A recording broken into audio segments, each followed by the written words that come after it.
தங்கம், இப்பதான் நீ ஒரு விஷயம் தெளிவா புரிஞ்சுக்கணும்.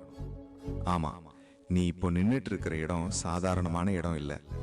இது வரைக்கும் நீ கடந்து வந்த வழி சுலபமான பாதையும் இல்ல.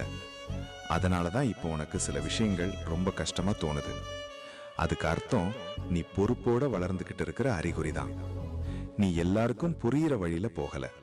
உன் மனசுக்கு சரின்னு தோணுற வழியில தான் நீ போய்கிட்டு இருக்க. அதனாலதான் சில நேரம் நீ தனியா நடக்கிற மாதிரி தோணும். அது ஒன்றும் தவறில்லை தங்கம். அது உன்னோட தலைமைக்கான அடையாளம் தான். அதுக்காக இன்னும் நீ வேகமா ஓடவும் வேண்டாம், உடனே நின்று போகவும் வேண்டாம். இப்படியே உன் வேகத்துல நீ தொடர்ந்து பயணம் செய். நீ போகிற திசை சரிதான். அதுக்கிடையில சந்தேகம் வருதுன்னா அது உன் மனசு வளர்ந்து அடுத்த நிலைக்கு தயாராகுது என்பதற்கான சின்ன சிக்னல் தான். அதனால நீ நிம்மதியா இரு தங்கம். உன் அப்பா உன்னை சரியான பாதையில தான் கூப்பிட்டு போறேன். ஓம் நம சிவாய.